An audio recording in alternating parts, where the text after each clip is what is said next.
রাফির বয়স ৮ বছর। সে গ্রামের ছোট্ট এক বাড়িতে থাকে। বাড়ির সামনে সবুজ মাঠ, পাশে কাঁচা রাস্তা আর দূরে একটি ছোট্ট পুকুর। বিকেল হলেই রাফি মাঠে খেলতে বের হয়। একদিন বিকেলে রাফি লাল বল নিয়ে খেলছিল।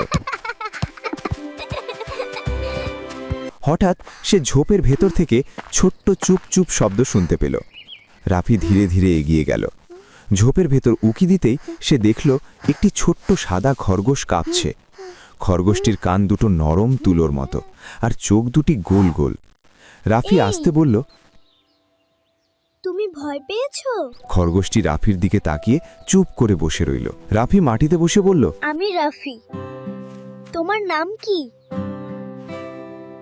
অবশ্য খরগোশ কিছু বলতে পারল না, কিন্তু সে একটু এগিয়ে এসে রাফির পাশে বসে পড়ল। রাফি হাসল। তুমি খুব কিউট। তোমার নাম দিই টুকু। তুমি খুব কিউট, তোমার নাম দিই টুকু। খরগোশটি যেন নামটা শুনে খুশি হলো। সে লাফ দিয়ে একটু সামনে গেল, আবার ফিরে এলো। রাফি বুঝল খরগোশটি হয়তো পথ হারিয়ে ফেলেছে। ঠিক তখন রাফির দাদি বারান্দা থেকে ডাক দিলেন, রাফি, কোথায় গেলে? রাফি বলল, দাদি, এখানে একটা খরগোশ পেয়েছি। দাদি ধীরে ধীরে হেঁটে এলেন। খরগোশ দেখে হাসলেন। ও, মনে হয় ও পথ হারিয়েছে, আমাদের ওকে সাহায্য করতে হবে। রাফি বলল, চলো দাদি, আমরা ওর বাড়ি খুঁজে বের করি। দাদি বললেন, হ্যাঁ, কিন্তু আগে ওকে একটু পানি আর গাজর দিই। রাফি দৌড়ে রান্নাঘর থেকে পানি আর গাজর নিয়ে এলো। খরগোশ টুকু গাজর খেতে লাগল।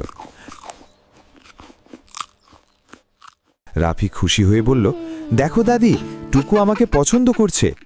গাজর খাওয়া শেষ করে টুকু একটু সামনে লাফ দিল, তারপর আবার ফিরে তাকালো। দাদি বুঝলেন টুকু হয়তো আমাদের কোথাও নিয়ে যেতে চাচ্ছে। রাফি আর দাদি টুকুর পেছনে হাঁটতে লাগলেন। টুকু মাঠ পার হয়ে ছোট্ট বাঁশবাগানের দিকে গেল। বাঁশবাগানের কাছে গিয়ে টুকু থেমে গেল। তারপর চুপ চুপ করে ডাকতে লাগলো। হঠাৎ আরেকটি বড় খরগোশ বের হয়ে এলো। তার সঙ্গে আরও দুটি ছোট খরগোশ। রাফি অবাক হয়ে বলল, ও, টুকুর পরিবার। ছোট খরগোশগুলো টুকুর চারপাশে লাফাতে লাগলো। টুকু খুশিতে লাফ দিল। দাদি হাসলেন, দেখো রাফি, টুকু তার পরিবারকে খুঁজে পেয়েছে।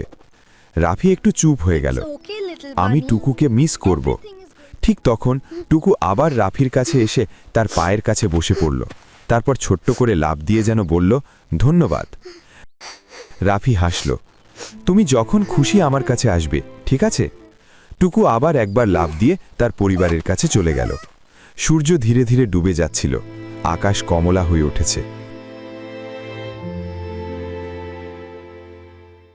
রাফি দাদির হাত ধরে বাড়ির দিকে হাঁটতে লাগল। রাফি বলল, দাদি, আজ খুব ভালো লাগছে।